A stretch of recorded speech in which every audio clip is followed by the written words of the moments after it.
ابھی موبائل جو ہم نے ہاتھ میں لیا تھا اسی لیے،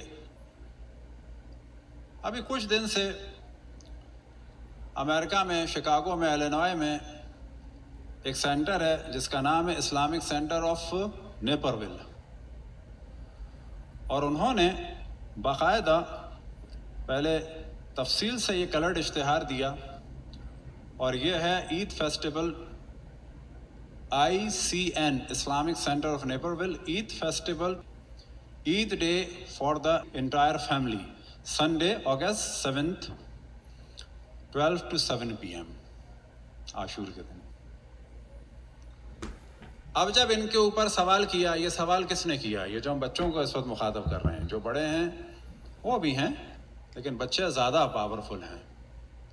ہم اگر کرتے ہیں اور بچے جو ہیں وہ ایسے ایسے کرتے ہیں، بس اگر جس میں زیادہ گنجائش ہے، جس کی زیادہ پاور ہے، اس کو اللہ کے یہاں اتنا ہی جواب دینا ہوگا۔ آپ کے دادی دادا سے اللہ سبحانہ و تعالیٰ سوال نہیں کرے گا کہ فیس بک میں کہاں پر کچھ آیا تھا، انہوں نے کمنٹ کیا کہ نہیں کیا۔ ہاں، ان سے بولنے کا سوال ہوگا، ان سے بات کرنے کا سوال ہوگا، ان سے پڑھنے کا سوال ہوگا، لیکن آپ سے اور زیادہ ہوگا، کیونکہ جس کے پاس جتنی ٹیکنالوجی ہوتی ہے، جس کے پاس جتنا علم ہوتا ہے، اللہ سبحانہ و تعالیٰ کی بارگاہ میں اہل بیت کے دفاع کے لیے خصوصاً، بلکہ ہر مظلوم کے دفاع کے لیے اس سے زیادہ سوال ہوگا۔ تو بعد میں جب کچھ نوجوانوں نے کیا تو انہوں نے پھر اس قسم کا بنایا۔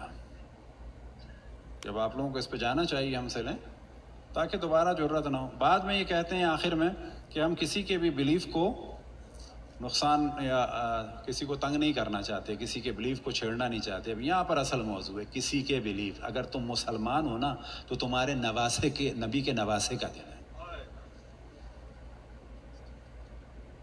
جو کہہ رہے ہو نا کسی کے بلیف، یہ مسلمانوں کے نواسے پر سوگ منانے والوں کا بلیف ہے، اگر کوئی مسلمان ہے تو۔ سیدھی سیدھی بات۔ اگر کوئی اشرف الانبیاء کو نبی مانتا ہے، اور نبی ظاہر ہے وہی مانے گا کہ جو قائل ہوگا وما ینطق عن الہوا کا، جو نبی کے بارے میں یہ خیال رکھتا ہو کہ یہ معاذ اللہ ہجر و ہذیان اور بکواس، اور صحیح بخاری کے ترجمے کے مطابق برانہ، کہ برانے کا دوسرا لفظ ہوتا ہے کیا اردو میں؟ بڑبڑانا، کہ جو نبی کو اس قسم کے قائل ہوں تو وہ ظاہر ہے نبی کے نواسے کا کیا سوگ منائیں گے۔ اب یہ کہہ رہے ہیں کہ یہ ڈیٹ نہیں ملی۔ اب آپ تصور کریں کہ عید فیسٹیول منا رہے ہیں، تو اب انہوں نے کیا کہا کہ یہ عید الاضحیٰ کا فیسٹیول تھا۔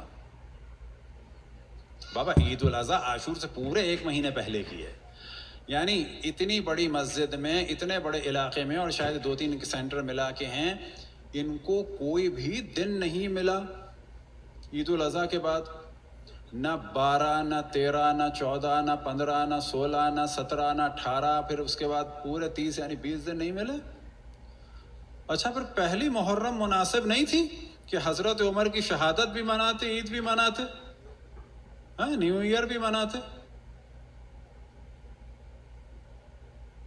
مگر آپ دیکھیں یہ ٹیسٹ کیا جاتا ہے امت کو کہ عید فیسٹیول قضا کے طور پر عید الاضحیٰ کا عاشور کے دن رکھو، آہستہ آہستہ کہو کہ اسی 9-10 کو بکنگ کر لی جائے، اور پھر اگر دیکھیں گے کہ جی اس دفعہ تو مس ہو گیا، 11 پہ چلی گئی بکنگ، چاند آگے ہو گیا پیچھے ہو گیا، یا 9 پہ چلی گئی، تو پھر کہیں گے 3 ڈے فیسٹیول، یعنی کہیں نہ کہیں تو بالآخر عاشور کو لانا ہے۔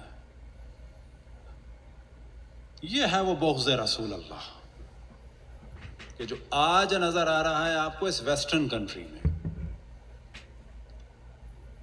اور یہ نتیجہ ہے کس چیز کا؟ ہمارے اور باقی اہل بیت کے چاہنے والے گونگوں کا۔ گونگے کون؟ جو نہیں بولتے۔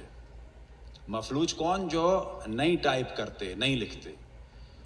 اور جب یہ ایسی چیز ہو جائے، یاد رکھیں اس کا مطلب ہے کہ دشمنان اہل بیت کے لیے راہ ہموار ہو رہی ہے۔ سب پر واجب ہے کہ اہل بیت کے لیے کام کرے۔ صلوات پڑھیں بر محمد و آل محمد۔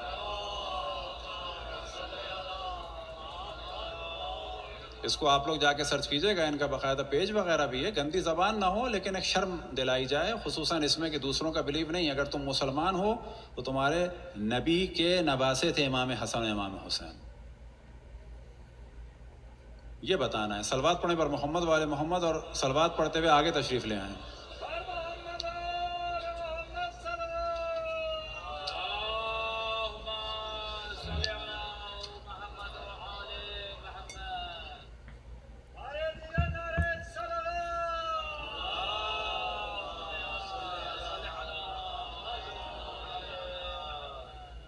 اب یہاں سے دوبارہ تذکر دیں، فذکر نفعات ذکر. اب آپ سمجھے کہ سیاہ لباس کا اور عزاداری کا اور فرش عزا کا اور ماتم کا اور نوحے کا اور مرثیے کا اور ذوالجنے کا اور تابوت کا اور علم کا اور ان چیزوں کا فائدہ کیا؟ ان کا فائدہ یہ کربلا یاد رہے.